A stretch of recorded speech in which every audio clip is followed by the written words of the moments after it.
Hi everyone. I hope I'm audible. So let me just check it once.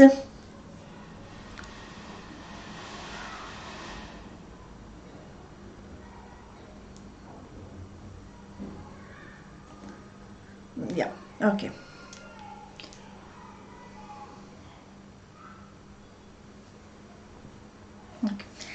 Alright, so let's get started with respiration in humans. So before that, let me introduce myself. I'm Vani Kari, biology educator at Unacademy. I'm an engineer with bachelor's and master's degree in biotechnology and a B.Ed degree. Also a founder of a startup where I grow microgreens by vertical farming technology. So today we are going to discuss about the respiration in humans. So for class 9 learners, so let's have a look at the introduction and then we'll discuss about some of the respiratory organs associated and their function. Okay. So moving on to introduction, just a second. Yeah, okay. So what exactly is respiration? So there are a lot of processes, okay. So there is a process of breathing that also we consider, which is basically intake of air, and there is expiration of air that occurs. So that is inhalation and exhalation, okay. Respiration is different from breathing, okay. So respiration is where we are talking about the cellular respiration here. So that is at the very basic level, where you see the oxygen that you intake, that is you are inhaling. So this will be supplied by the blood to a respective cell or the tissue, okay, and this tissue is going to get the oxygen. So same way the circulatory system, so that is blood, is going to supply the glucose as well. So that is the simple product of digestive system. So this glucose from the circulatory system, which is obtained from there, and this oxygen which is obtained from breathing mechanism, so those are going to get oxidized. So that means here the oxidation of glucose can be found, okay. So glucose is going to get oxidized, and upon oxidation of glucose you can find there is a release of carbon dioxide which is done, and also there is some amount of moisture, so that is water is released, and the main product that we require, so that is the product from the cellular respiration process, is ATP, that is energy. So respiration is the process of using oxygen. So we are using oxygen here to metabolize and oxidize the glucose. So oxidation of glucose occurs. This is mainly to produce the energy. So how exactly do you get energy? As soon as you eat food, okay. So when you eat food, so there is digestion which is going to occur, and this glucose which is obtained, so that is going to get oxidized and there is a release of energy. So the main definition when it comes to cellular respiration or respiration in general, so this can be written, okay. So then other than that, the process involves, yes, intake of oxygen, so which is basically a breathing mechanism, okay, and there is a release of carbon dioxide. So we again breathe out the air, okay. So that air which we breathe out, so it will mainly have carbon dioxide. It is rich in carbon dioxide. So you can just hold your hand to your mouth, okay, so here to the mouth. So when you breathe out, so you can feel some moisture, okay. So there is some amount of water also that is lost while you are respiring. So that is in the form of a vapor, okay. So carbon dioxide from this catabolic reaction, because this reaction, what is there? So this is a breakdown reaction. So further breakdown of the glucose can be done to release the energy, okay. So respiration breaks organic molecules to release the energy. So that is by breaking the bond, okay. So now all these organisms show this exchange of gases, that is in different time, so through the various respiratory organs. So today's session will discuss about these respiratory organs in humans. Okay, so we'll discuss about what exactly is the trachea made of, how the bronchioles are formed, the bronchus formation, the bronchiole formation, the alveoli formation, the left lung, what are the chambers or the lobes which are there, and also with respect to right lung. So we'll discuss all that in detail. Okay, so in higher organism, this intake and release of gases occur through a mechanism, so that we call as a breathing. So here with respect to that we can mention, so mammals have a advanced and well developed respiratory system. So mammals, when we mention, so yes, you know, you'll study about the trachea. Okay, so how exactly this trachea is supported, so that also we'll be looking at. So support for the trachea and associated cartilaginous structures which are there, or the branching if we have to see. So we'll discuss about all that. So mammals have an advanced and well developed respiratory system. So here the respiratory system of humans include organs for conduction. So why exactly this respiratory system is required? So this is required for conduction of gases. So now as you breathe in, so through your nose, so there is some air which is entering. So once it reaches the lung, so how exactly it is going to reach the circulatory system? So that we are going to discuss in today's session, like how exactly this oxygen that you breathe in, so reaching the circulatory system and the respective tissues, so that there is a cellular respiration process that occurs to release the energy. So main function is what? Releasing the energy. So ATP production will occur if and only if there is a glucose which is getting oxidized and there is a product release, so that is ATP. Okay, so the respiratory system of humans include organs for conducting of gases and also for exchange of gases. So let's have a look at this. So there are certain organs. Okay, so there are organs for conduction of gases and also there are organs for exchange of gases. Okay, so now moving on to organs for conduction of gases. So you can find transportation of air to and from the atmosphere into the body. Okay, then organs for exchange of gases. So you can find the oxygen and carbon dioxide exchange between the blood and the air. So there are certain associated things which will exchange this. Okay, so we will discuss those. So this is for organs for conduction of gases, like how exactly organs or how exactly these organs are going to conduct the gases to the inside of the body.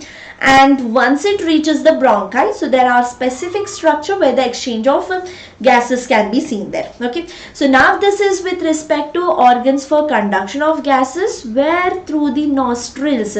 So external nostrils are the ones. So let's see, here is a nostril. Okay, so we can just show it up as such. So this is a nostril if we consider. So there is a chamber. So there is a nasal chamber. Okay, so let's say this is the nasal chamber now. So these are the nostrils when we consider. So let's see, this is the nose and these are external nostrils. Okay, so this is what? This is external nostril. Okay, and through which the air is conducted. So in the nasal chamber, yes, there are hair-like structures which can trap in the pathogens which have entered, or maybe the dust particle, along with the mucus produced. Okay, so there is a mucus also produced, and along with that, so mainly the goblet cells are going to produce the mucus, and with that there are hair-like structures. So these hair-like structures, or the tiny hair what you find, so they will trap these germs or the dust particle which has entered them. Okay, so then continue here to the nasopharynx area, which is a common passage for this food entry and also the gas. Okay, so that is the air which we take in. So here this is a common path. So let's say this part is basically the nasal chamber. Okay, so all this part what we call it, so this is nasal chamber. All right, so nasal chamber has got what? Nasal chamber has got those tiny hair-like structures along with those mucus to trap in, and here you can find certain sensory cells. So that is for the sense of smell. Okay, so these are basically the sensory cells. Okay, so these sensory cells will give a sensation of smell. So then followed by this nasopharynx is there. So this part is mainly the nasopharynx part. Okay. Then comes the trachea or the larynx. So let's say here starting from this. So this is gonna be larynx part. Okay. So where this voice box or the larynx is located, and this larynx from here, so there you can see below this part is a trachea. Okay, so this part can be trachea. So we can just label this to be larynx here and this part to be trachea. Okay, so trachea is supported by cartilaginous rings.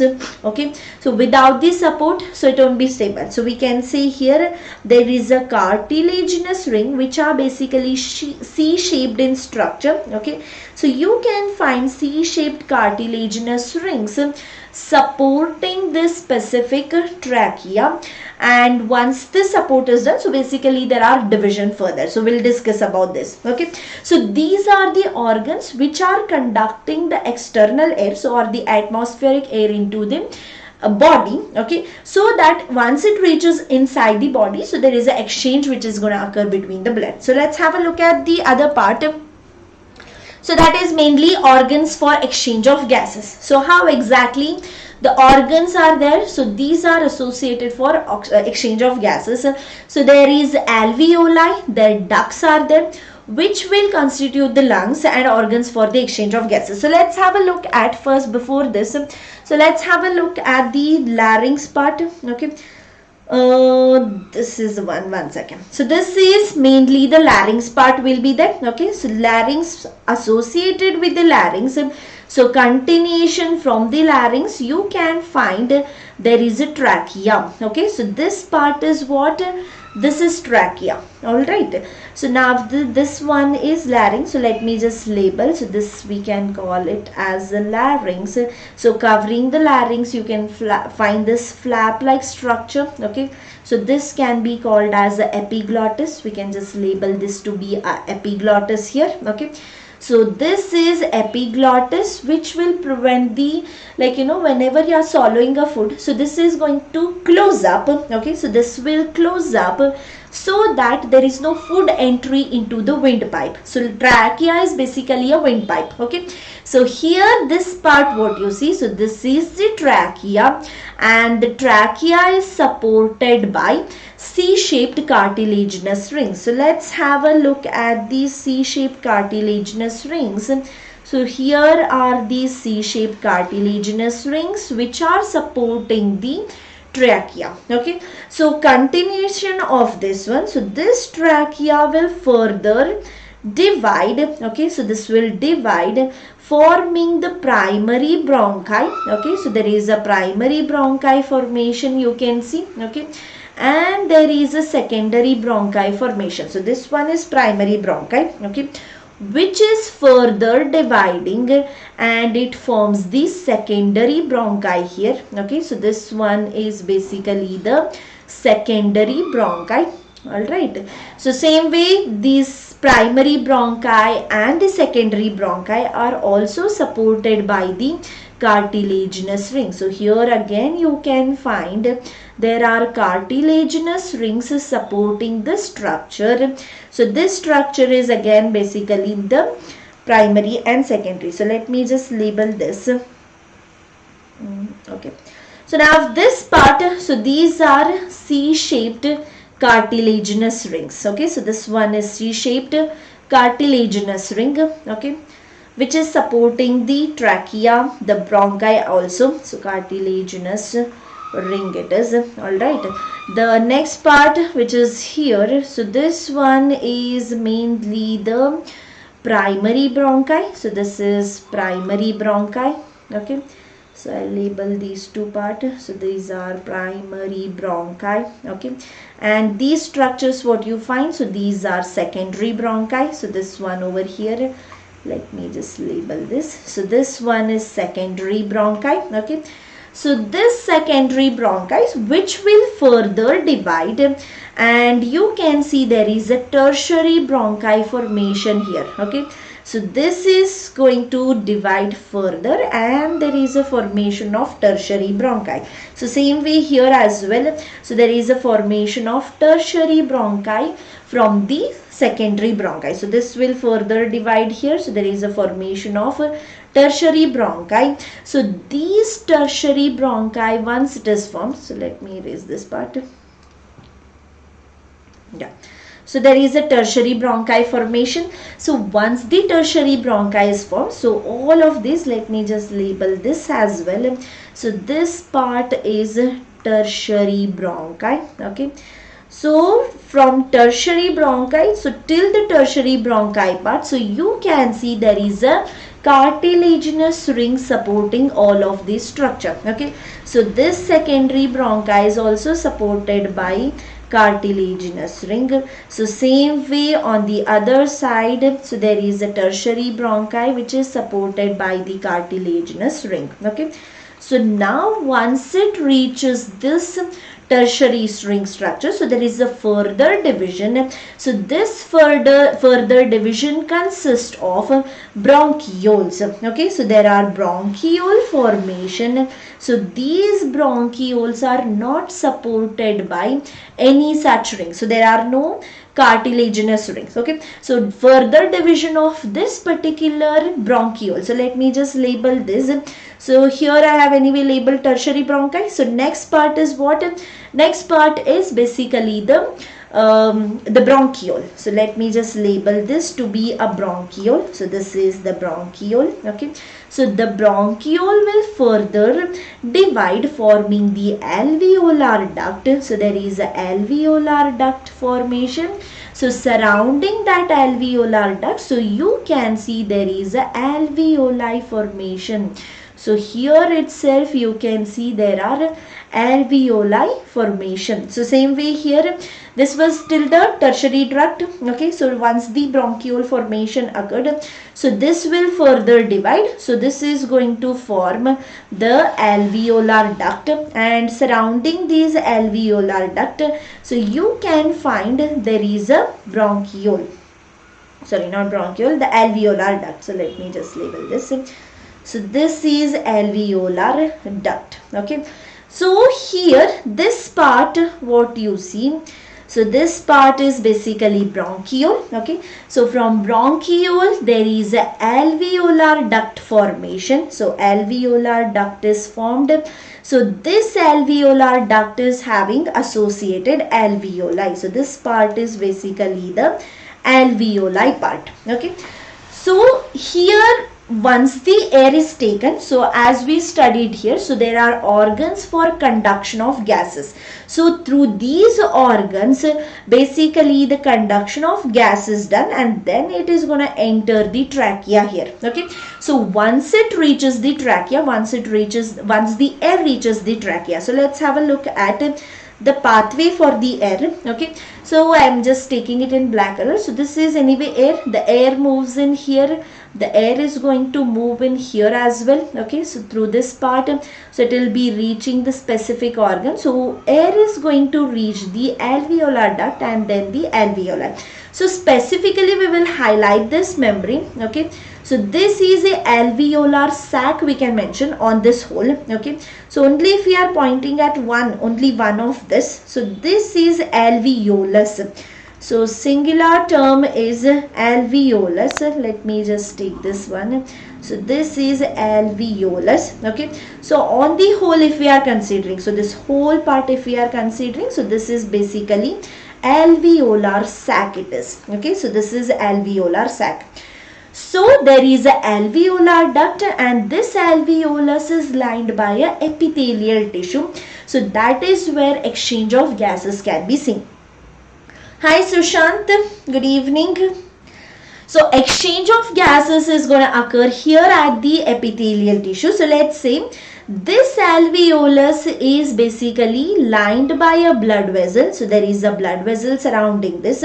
So once the oxygen, so this is the pathway for oxygen, the one which I have drawn a black colored line. Okay, so let's say the oxygen or the air is coming in. Okay, so here the oxygen or the air, so this oxygen is going to reach here. So the oxygen is going to get exchanged into the blood vessel. So now this blood vessel will get the oxygen. Okay, so this, what do we call this? So this is a blood vessel. Okay, so we can call this as a capillary. So the capillary, we will just label this to be capillary. Okay, so here as mentioned, so once the conduction of gases is done, exchange of gases is gonna occur. So alveoli and their duct, so they are going to constitute, so basically there is a lung formation and there is a exchange of gases. So here surrounding this structure itself, you can find there is a lung. Okay, so let me just show here itself how the lung formation occurs, or in other picture I can show better,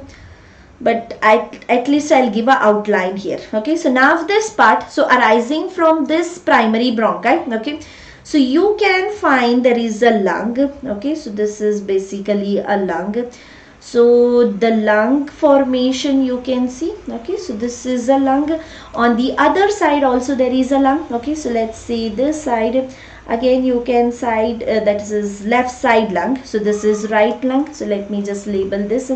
So this is right lung. Okay, and this side it is a left lung. So there is a formation of this lung. So these lungs, again as mentioned in your textbook, so there are lobes in it. Okay, so there is superior lobe, then you can find middle lobe, then you can find inferior lobe, mainly with respect to right lung. And if you are talking only about the left lung, so you can find only the superior lobe and the inferior lung. So here let's say there is a particular notch over here. So this is the notch. Okay, and at this particular notch where the heart location occurs, so location of heart is basically at the left lung. So there is a notch. Okay, and this is where the heart is located. Okay, so here as mentioned, the diffusion of oxygen and the carbon dioxide between the air and the lungs, so this is gonna occur here at the alveoli. So now here is the oxygen which is taken. Hi Pragya. Good evening. So yes, good evening. Yes, Pragya is here. Okay. So this one, exchange of gases can be seen. Okay, so oxygen is taken into the blood and the blood capillary which has got the carbon dioxide, so that carbon dioxide is given out here. So now again it is going to reach the same pathway. So there is a out of this carbon dioxide which can be done. Okay, so that is again done through the windpipe. So let's have a look at these parts. So the human lung exists in pairs. So there is a right and the left lung. Okay, so where the right is bigger than the left one. So if we have to consider, so let's say again as usual there is a trachea, so which is dividing further into primary bronchi. One second.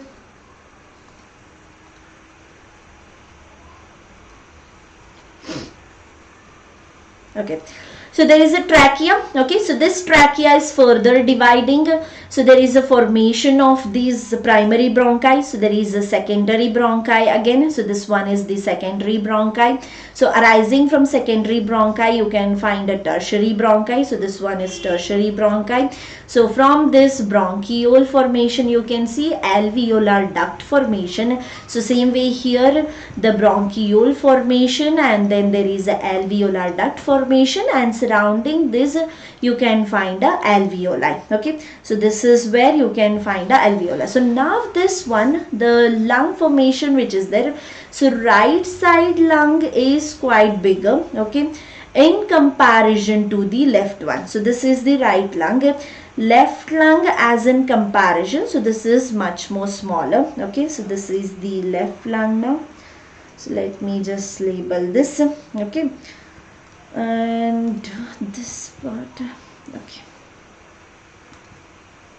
just a second. Okay, so now you can find lobes in it. Okay, so this lung, when we mention, so this is divided further. So you can see there is a division of this, so where it is divided into superior lobe, and there is a inferior lobe and middle lobe. Okay, so let me just label these. So this lobe, what do we see here? Okay, so let me just label this. So this one is a superior lobe, this is inferior lobe, and this one is middle lobe. So same way here there is a division. So this one is superior lobe and this is inferior lobe. Okay, so role of gas conducting gases. So fibromuscular tissue compose the walls of the trachea, bronchi and the bronchioles. So these organs have ciliated columnar epithelium and there is a mucous membrane. So the trachea and the bronchi are supported by cartilaginous ring. So this we discussed.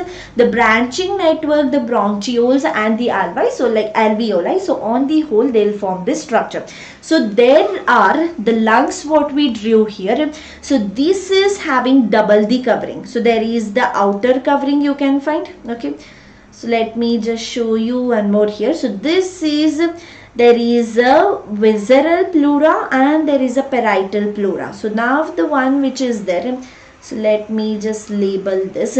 So this part is a parietal pleura. Okay, so this one is parietal pleura. Okay, and this one, the on the inner side, what is that? So this is visceral pleura. Okay, so there is a visceral pleura you can find. So between this visceral pleura and the parietal pleura, so you can find there is a structure. So now let's say this fluid. Okay, so there is a particular fluid between these two membranes, and that fluid is basically the pleural fluid. Okay, so between this you can find there is a pleural fluid which will act as the shock absorber. So let me just label this. So same way on the other side. Okay, so this we call as pleural fluid. Okay, so there is a pleural fluid which will act as the shock absorber. So basically it is preventing any friction between these two membranes, and these are there mainly for the protection. So there is a parietal pleura and the visceral pleura. Okay, so as mentioned here, the lungs are triangular bags in the thoracic cavity, okay, which are enclosed by a thoracic vertebrae. So there is a sternum, rib and the diaphragm. So the pulmonary volume is directly connected to the volume of the thorax. So that is the thorax region where the lungs are located. Okay, so each lung is enclosed by two layers of peritoneum. So that we call as pleura. The inner one is called as a visceral pleuron, and which is connected mainly to the lungs. The parietal pleuron is connected to the thoracic wall. So that is the external wall. So then there is a diaphragm below. So here we can show the below this part. Let me just highlight this part here itself. Okay, so here there is some space. I can just show it here. So just by highlighting. So this part over here, so here you can find there is a diaphragm. Okay, so this diaphragm is going to change its structure. So that is like, you know, it can take a dome shape or it can become flat as in. Okay, so this part now, the narrow space of the pleural cavity contains the pleural fluid which will reduce the friction of the surfaces, or we can say it is a shock absorber. Alright, so I hope this is clear. So let's have a look at some of the question. Any of you who have any doubts? So if you guys have any doubts, yes, you can ask here. So I'm just reading your comments anyway. Okay, so if there are no doubts, okay, so we can just have a look at some of the questions here. So in which part, let me just make it pen, just a second. Yeah, so in which part of the respiratory system gaseous exchange takes place. Okay, so there was one specific structure. So let's say this is the alveoli. So this alveoli is lined by epithelium cell. So surrounding there is a blood capillary. So this is also having a squamous epithelium. Okay, so exchange of gases, so oxygen from here is going to enter this one. Okay, so this is oxygen entering. So here we can mention alveoli is the answer for this one. Okay, so tiny air sacs present in human lungs is also a alveoli. All right, so let's have this one second. Yeah, so the tiny air sacs present in human lung is also called alveoli. Then there is bronchus, bronchioles, and all of the above. Okay, so which of the following are parts of the human respiratory system? So there is trachea given, diaphragm, the lungs, and all of the above. So it is all of them, because trachea, diaphragm, and the lungs, all these are parts of the respiratory system. Okay, so we are done with today's session. Okay, so any doubts you have, you can get in touch through the Telegram. So you can also subscribe to our new channel. So that is Unacademy. So this is ICSE and ISC Masters. Okay, so click on bell icon to get notified about the session. Subscribe to our channel, like and share the video. So see you all in the next session. Bye bye everyone. Take care.